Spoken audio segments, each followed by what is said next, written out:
Grady, why don't you introduce our guests, and they have the whole service and have questions and maybe mission trips and a lot of other things. So go ahead, Grady. Well, we're pleased to have Dennis and Margie and Kendra with us. Here a few weeks ago, we went out to Dennis and Margie's, and they were kind enough to show us the work they've done with an orphanage in Uganda. And so it really thrilled us, Margaret and I and a couple of other friends, and we were talking about it. And so they happened to agree with Dan to share with us today, so we're glad to have them. And then also, I've got another gentleman that I went all the way. Dennis missed 1 year of going all the way through school. Norman, I met him way back when we started in the first grade. And we went through school all together. And he's a retired pastor from over at Stillwater. He joined us today. So be sure to meet him. They're the finest people you could meet anywhere.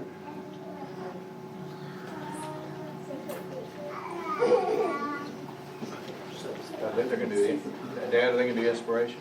Oh, okay. It's okay. Go.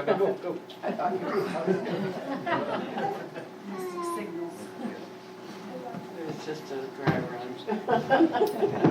Our signal's fixed up. The mic is on, so if you... Okay. Probably won't be the last time this morning that our signals get mixed up. But it's good to be here this morning. I am Dennis Balzer. This is my wife, Margie. We've been married for 55 years. And local kids. I went to Collinsville High School, and Margie lived in Vera for some time, went to a Bible Academy out in western Oklahoma.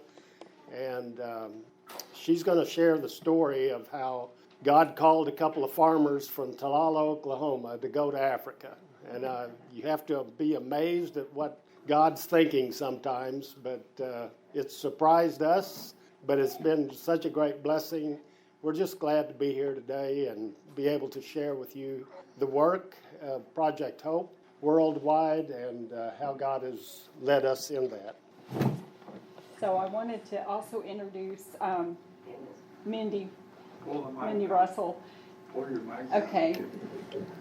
And if you can't hear me, let me know. If you take it out of the... Dennis has always told me I talk too quiet. So I want to introduce Mindy Russell too. She's our missions director of missions at Project Hope Worldwide. But Project Hope Worldwide exists to receive, provide refuge, and restore hope to the world's most vulnerable children in Jesus' name. And that's our mission statement. We have projects in 4 countries. We have projects in Uganda, Mexico, Nicaragua, and South Asia. And we have 5 basic ways that we help the children.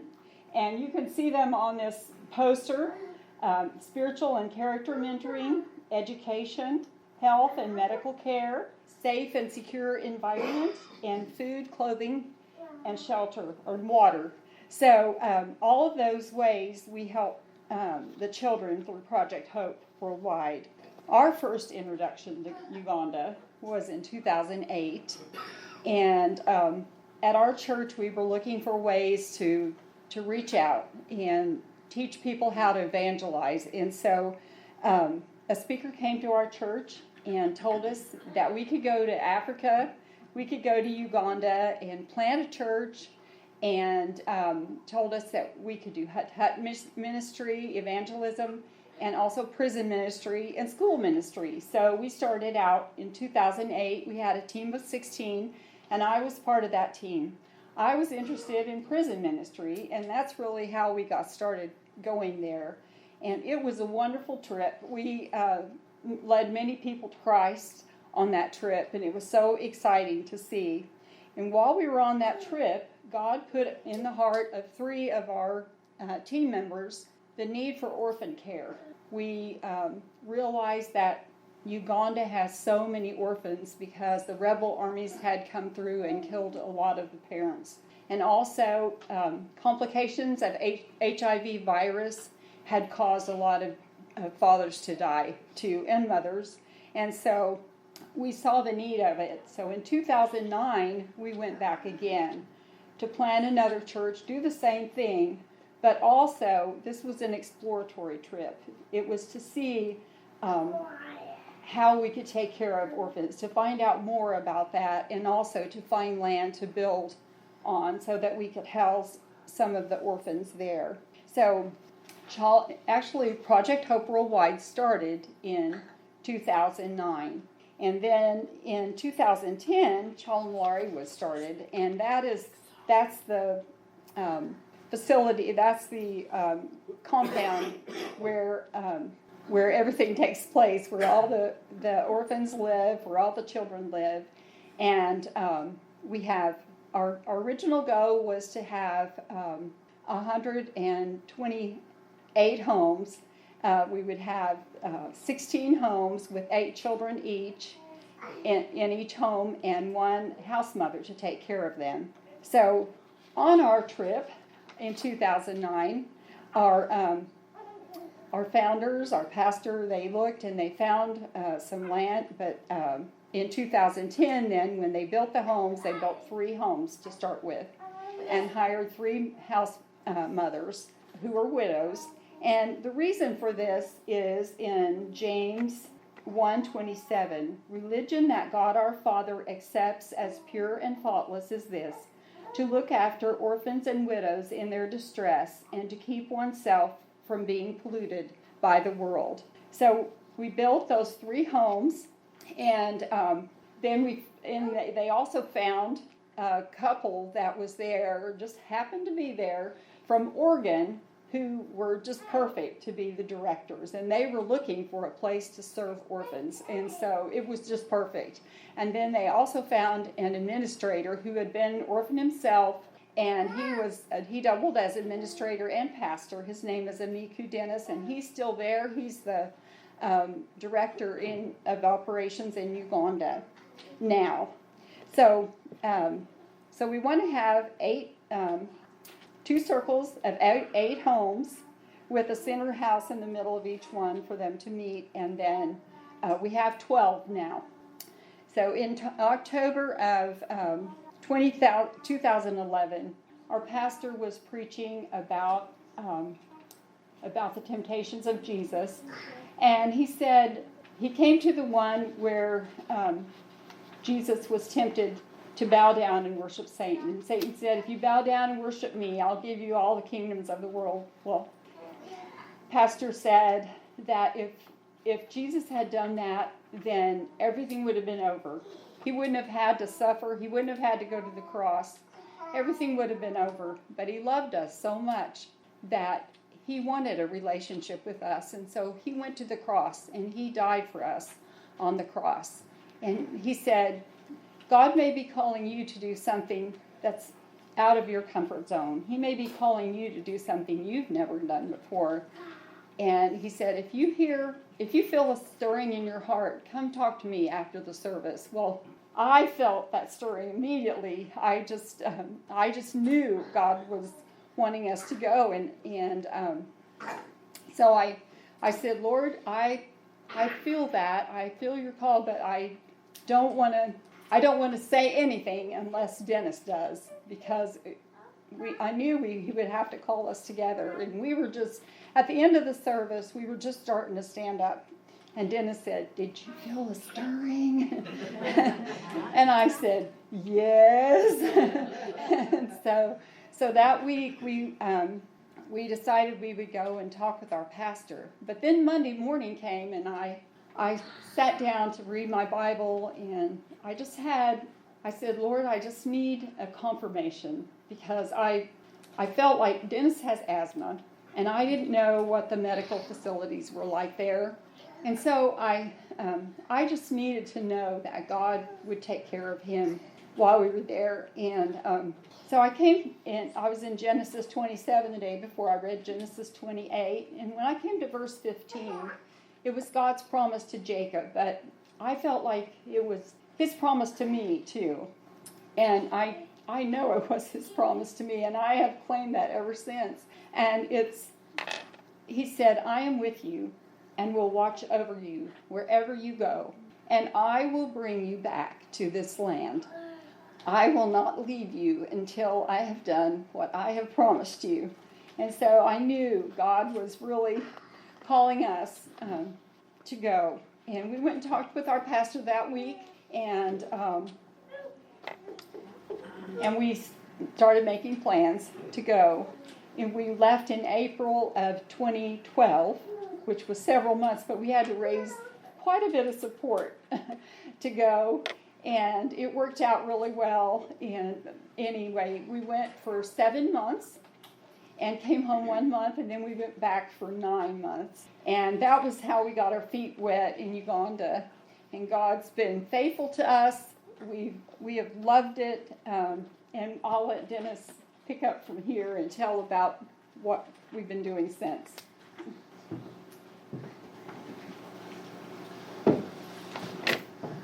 Well, part of our work in Uganda, as Margie said, when God called us to go, the reason that they needed someone to go was because the couple that was serving there from the U.S. were getting worn out and burnt out, needed encouragement, and so that was our primary job, just to walk alongside them, help them with the work wherever we could, and take some of the responsibility that they had as directors and to share that. And ever since then, we have been involved administratively. I am currently the director of the Uganda project, the U.S. director.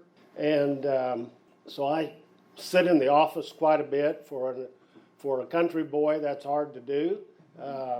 But they just appreciate having an extra point of view or a broader picture of what's going on. It helps them in making decisions, and particularly financially. I think that's the one area that they struggle with the most is being good stewards financially.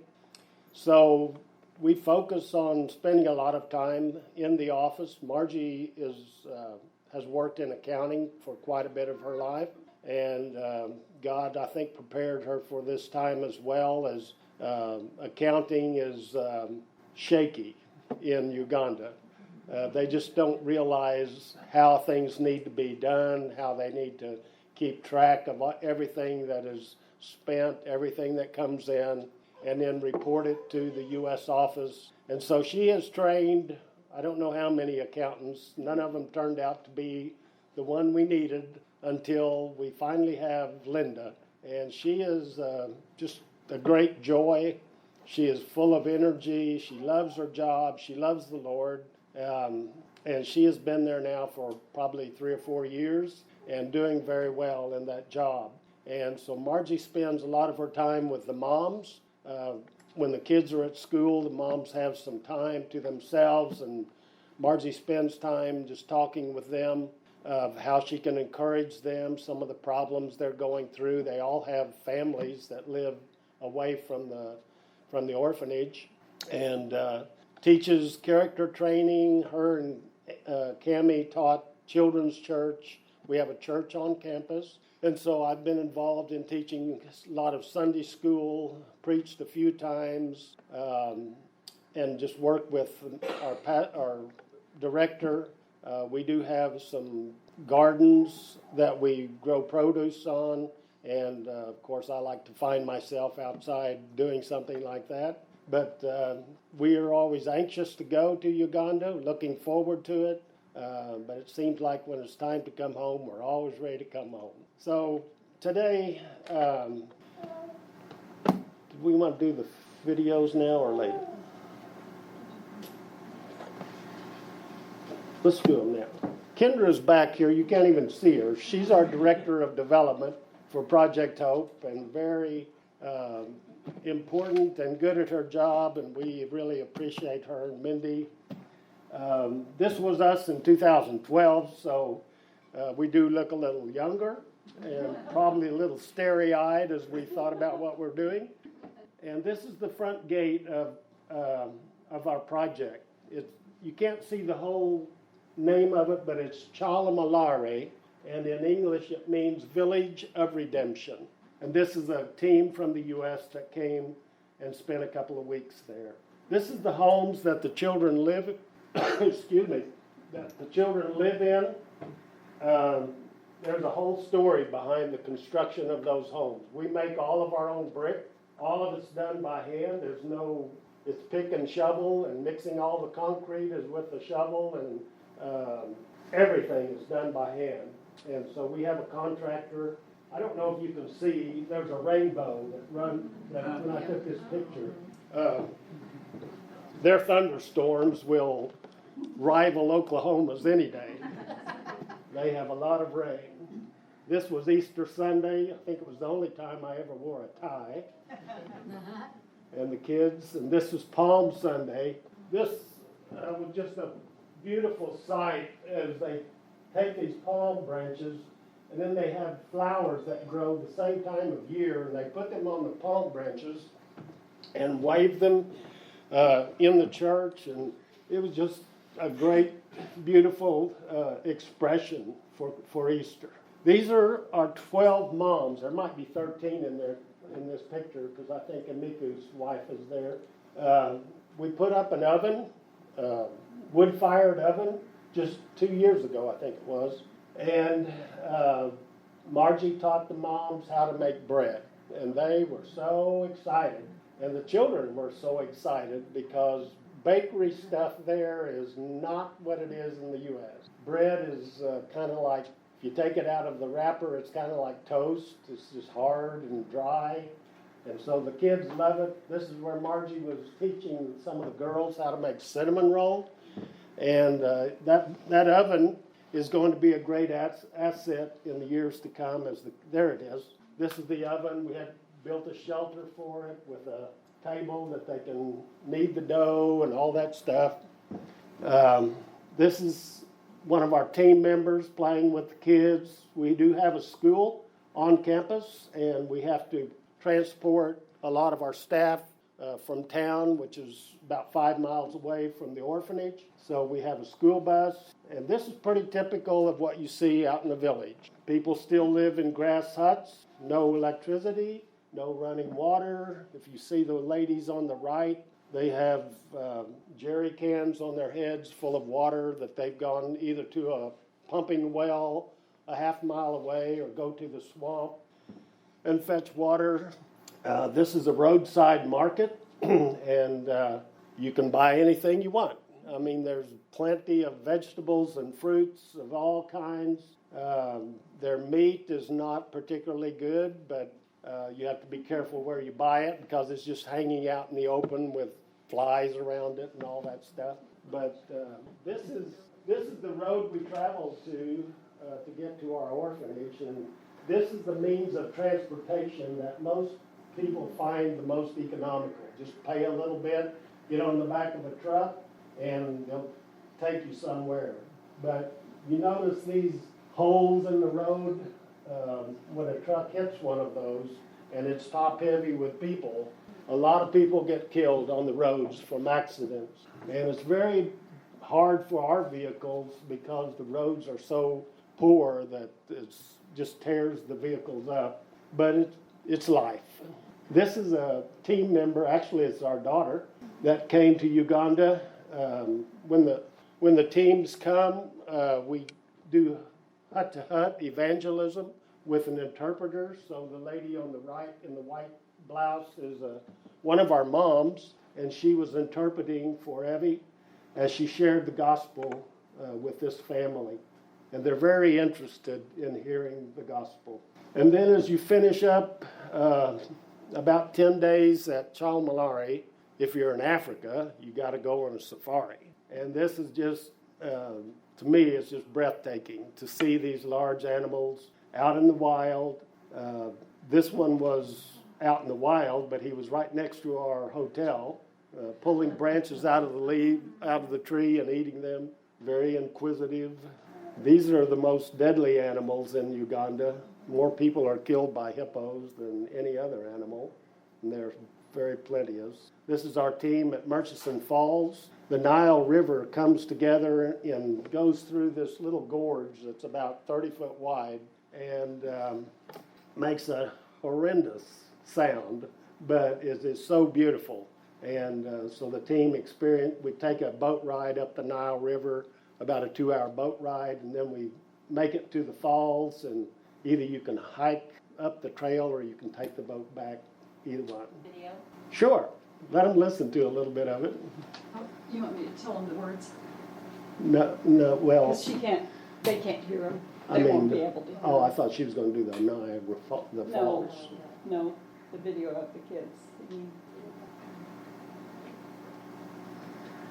Our kids love to worship, and most of them have come to know Jesus Christ as their Savior, and they are very serious when it comes to worship. And so we have a little video that you probably won't understand the words, but Margie will try to tell them to you, and just look at the expressions on these children's faces.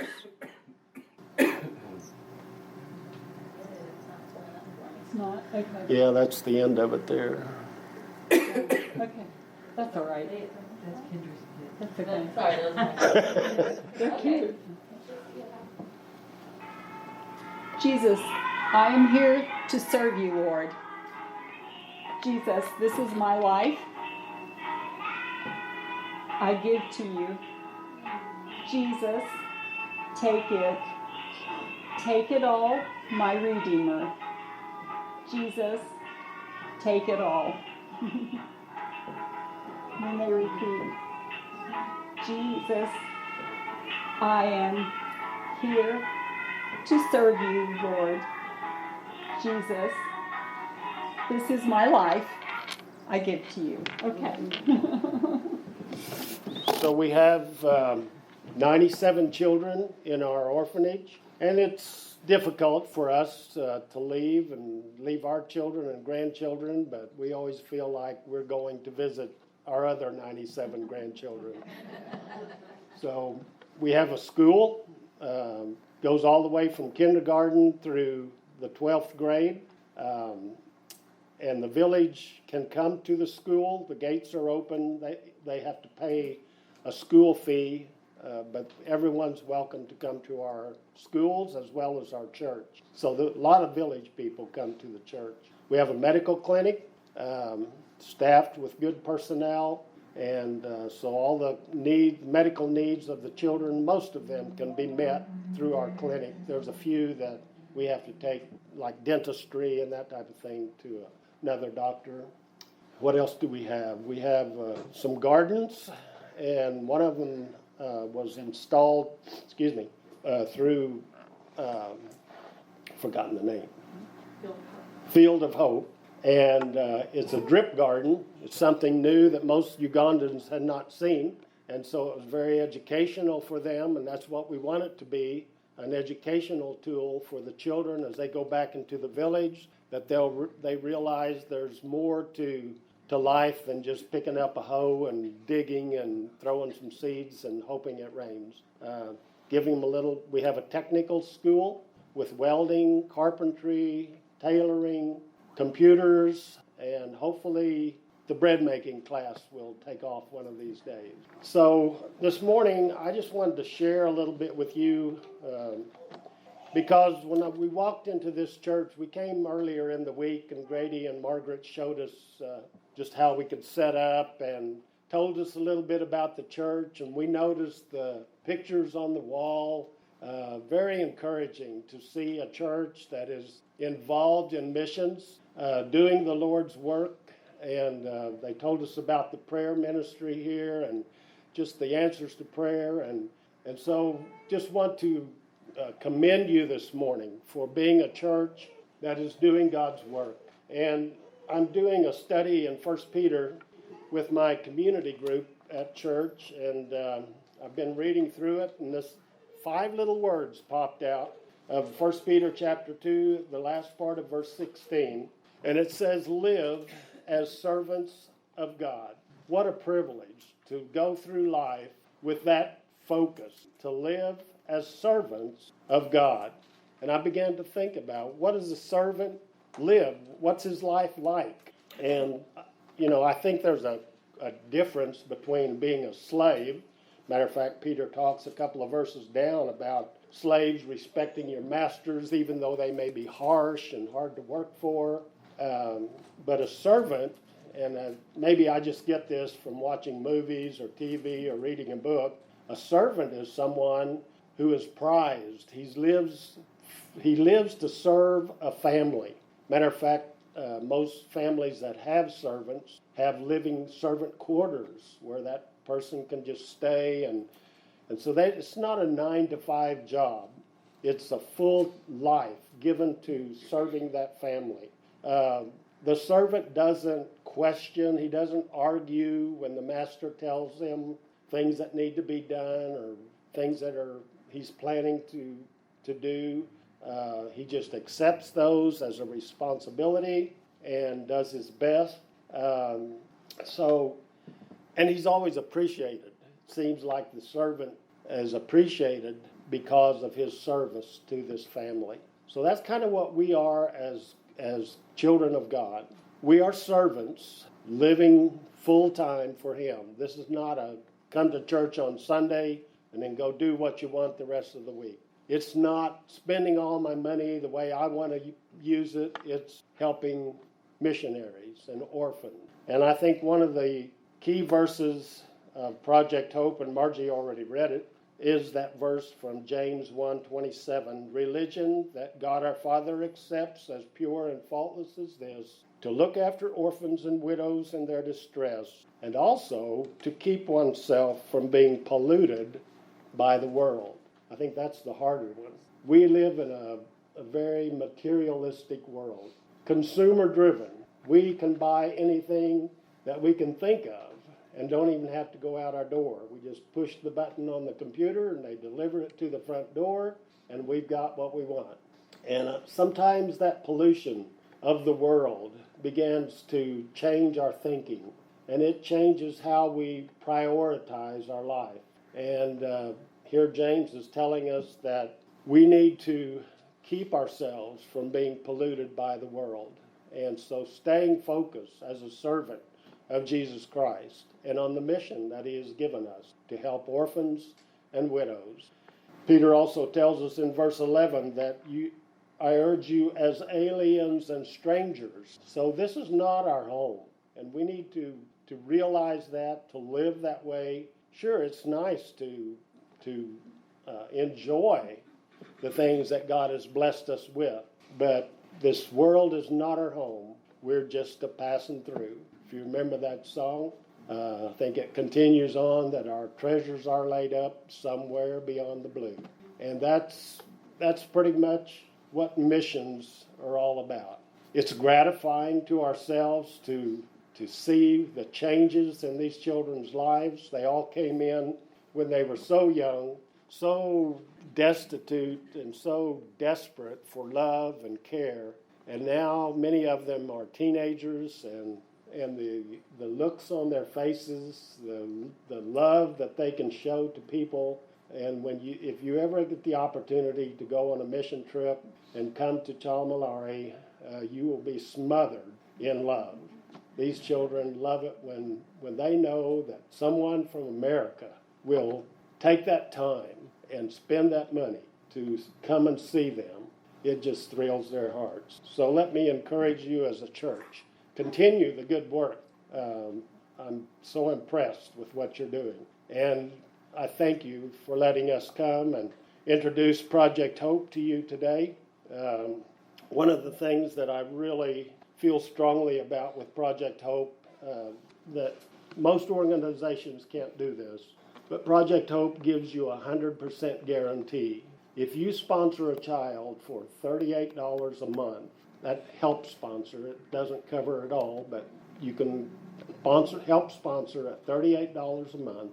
Project Hope will guarantee that $38 every month will go to that child that you're supporting. All of the U.S.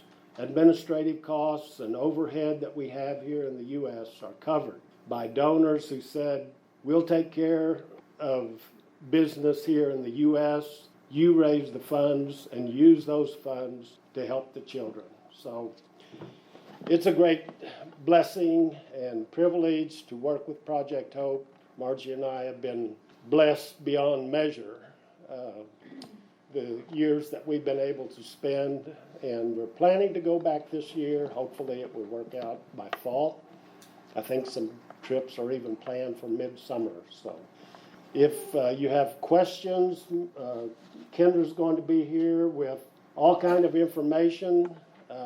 If the Lord is stirring your heart today, maybe He wants you to do something. But if you're already involved, in your giving, at least come by or take those pictures off your chairs in front of you or beside you and pray for us. Because just when you see that picture, those are real children, and there's some real needs, and there's some real potential there for developing these children to serve God in such super ways that we need your prayer support as well. So thank you. Margie's she's finished. Mindy, do you have anything you want to tell the group before? If I could invite them to come on a mission trip, I would love that. Tell them when the next one is. Uganda is one of, can you hear me? Yeah. Here, I'll do this too. Uganda is one of 3 projects that you can currently visit. I got back from Nicaragua last night at 11:30 p.m. So I am fresh off the plane. That was my first visit to our kids since the pandemic. But we have Uganda, which is it's incredible, and that is a massively you get what you put into it. You're investing a lot of money and a lot of time, but you are spending time with kids who show you exactly what God can do with just a little bit of money and people who want to serve Him. Nicaragua is a little bit closer to home. You only go to Central America. It's about a 6-hour plane ride, and you get to see volcanoes and see these kids that have been taken out of abject poverty and are being trained and developed as leaders in their country. And then Mexico is a 30-minute drive across the border, and it's only a 3-day trip. So whatever your trip comfort level or experience or budget is, we can let you go and see God at work in these places. And I sat down with every single one of our kids in Nicaragua this week and told them on behalf of the organization and their sponsors, we think you are a good investment. We believe that God chose you for a reason, and we are going to continue to support you and invest you. And those sponsorship dollars, you would not believe. When we give just a little bit, for my family of 5, 1 meal at Chick-fil-A, man, God can do incredible things. But trips are that is my passion and my joy, and if you are interested at all, you can take one of these, but also if you want to ask nitty-gritty questions, I would be happy to have coffee with anybody that wanted to ask questions. But that is my love, and I would love to invite any of you that are interested to look into this with us. Thank you, Dennis. Project Hope is the local organization. Our main office is just down 86th Street here in Owasso. It started at Discovery Church and transferred out of Discovery Church to an entity of its own. We have a few minutes if anybody has a question. Yes? Sign up to sponsor. Kendra will be here at the desk. There's pictures of children that need sponsored, and she can give you all the information you need. You can do it after service.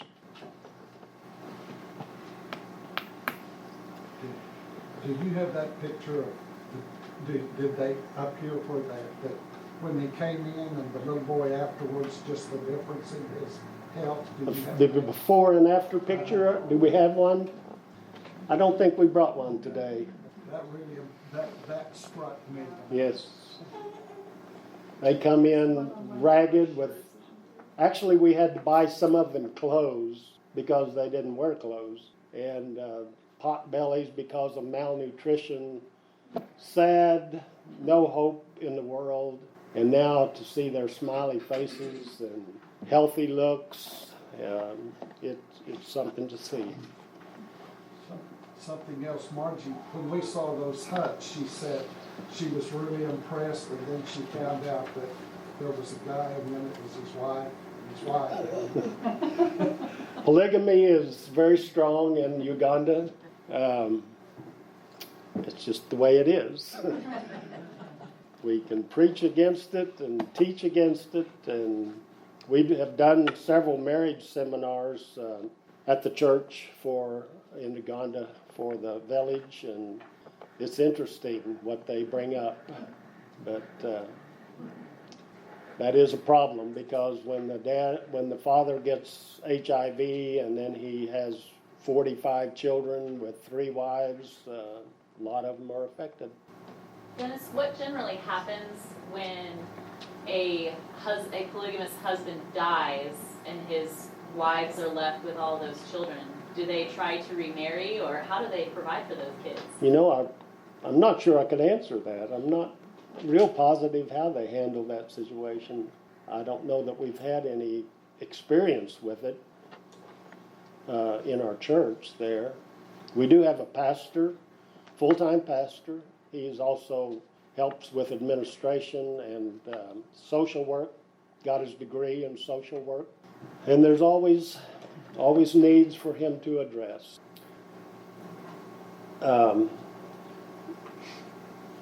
Angela? Yeah, when I've been in the village, most of the time, there are mothers there with the children, Mm-hmm. and all they're trying to do is do something to feed their kids. Yeah. And maybe even sell something so that they can buy the little tablet to send them to school. Yeah. You know, and I haven't been there in a while, but, you know, it will change your life. It is a life-changing trip. If a mother or father, most of the women do a lot of the garden work, and they have very rich soil. They have 3 growing seasons in a year. It rains almost always, except for the latter part of December, January, and February. It's very hot and dry. But the women do a lot of the work in the gardens, and if you remember that roadside market that was on the film or slide, if they can make even 3,000 shillings a day, they feel like they've had a good day, and that's less than $1. $1 is worth 3,500 shillings, and when we go, it's amazing how much money you have to carry around to have a little cash in your pocket. The banks, there's many banks there. They sell a lot of cement in bags. Construction is moving away from the huts and starting to construct brick homes, just one-room homes. And they make those bricks themselves. A lot of them make them out of mud, and the women do all the tromping in the mud pits and stirring it up for days, and then they put it in a little mold and dry it out in the sun. All of our buildings we have a hydraulic machine that they have to pour a bucket of sand, and then they pour just a little bit of water and a little bit of cement, and then it compresses that, and in about, I can't remember, less than 10 seconds, it produces a brick. So none of the buildings are cemented together. The bricks are not cemented together. They have a little protrusion on one end and an indentation on the other, and they're about this wide. So they sit flat and lock together just like a Lego block. And so no cement is used. They have metal roofs, which seem to be lasting well. We're in the process, hopefully this year. We have a donor who wants to upgrade our internet. We have very poor internet there, which makes the work difficult, and it makes it hard for the kids to learn anything on computers. And so hopefully we'll get that upgraded this year. Things are going very well, and we praise God for that. It's His work, and we see Him at work every day. So I think that's all we have. Thank you again for inviting us to share Project Hope with you today. And what does it cost for a mission trip to go there, and what's the time frame? For Uganda, Yes. around 3,500 depending on flight prices at the time, and you're there for 2 weeks, and that also includes 2 days at a safari resort too. So you're getting about 10 days with the kids, 2 days to really see Africa, and then a couple of days of travel. Nicaragua is around 1,800. Mexico is around 500. So, and then varying lengths. Nicaragua is usually about a week. Mexico is 3 to 4 days.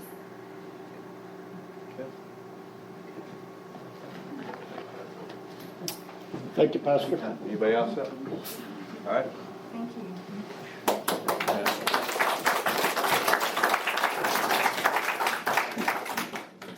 Don, did you want to sing, or do you think you'd rather not sing? You'd rather not sing. You'd rather not sing. You'd rather not sing. You'd rather not sing.